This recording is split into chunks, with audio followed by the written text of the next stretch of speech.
sempat menghilang dan tak diketahui keberadaannya, Kepala Desa Kohot Pakuaji Tangerang, Arsin bin Arsip, akhirnya muncul di depan publik. Arsin muncul dalam konferensi pers bersama dua pengacaranya pada Jumat 14 Februari 2025. Kades Kohot itu tampak mengenakan kemeja pendek berwarna putih dilengkapi peci hitam.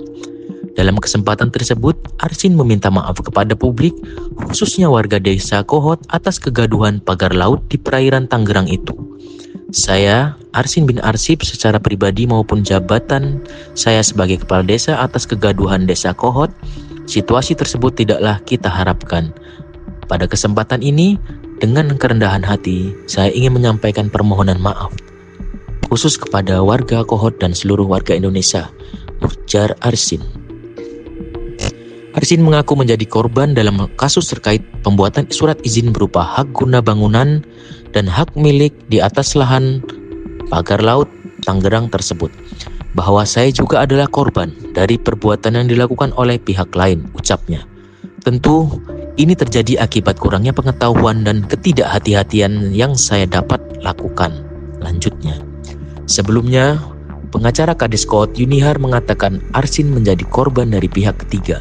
Salah satunya yang patut juga adalah sosok S. Sosok S itu disebut bukan orang asing.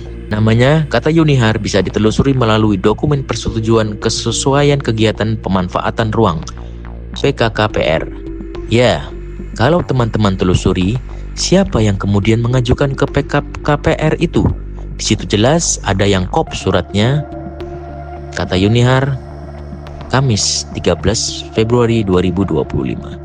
Yunihar menjelaskan, sejak tahun 2021, pembuatan surat izin di Desa Kohot dilakukan oleh S. S datang ke Desa Kohot tahun 2021 saat Arsin resmi menjabat sebagai Kades. S kala itu datang ke Desa Kohot untuk menawarkan jasa sekaligus memberikan harapan bagi Arsin yang baru duduk di jabatannya. Ya, pihak ketiga datang ke desa menawarkan jasa dengan memberikan harapan-harapan. Saya kira di mana beliau waktunya menjabat kepala desa, ya sah-sah saja gitu kan. Menerima bantuan pihak ketiga, jelas Yunihar. Yunihar mengatakan Arsin saat itu percaya jasanya karena S dinilai berpendidikan dan mengerti hukum.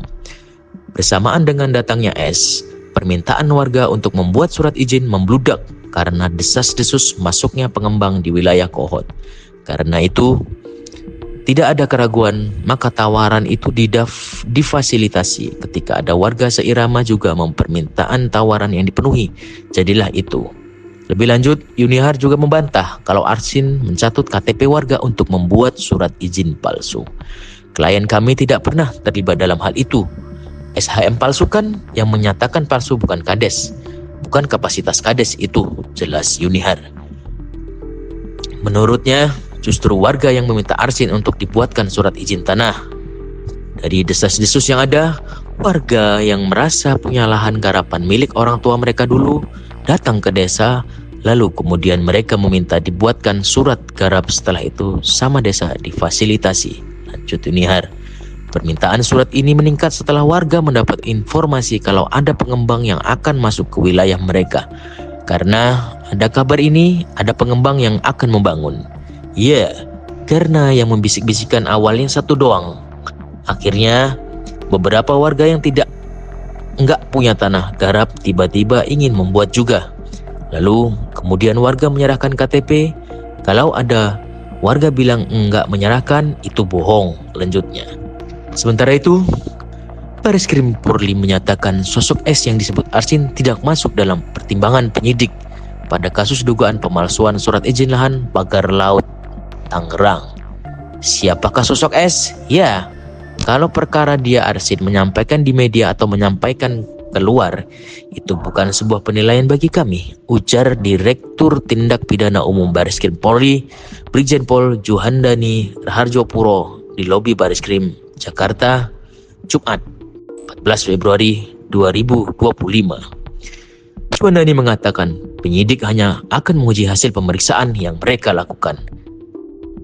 Ya, kami uji adalah saat pemeriksaan dan saat pemeriksaan keterangan-keterangan yang disampaikan, baik itu menyangkal dan lain sebagainya, itu kami persilahkan, imbuhnya.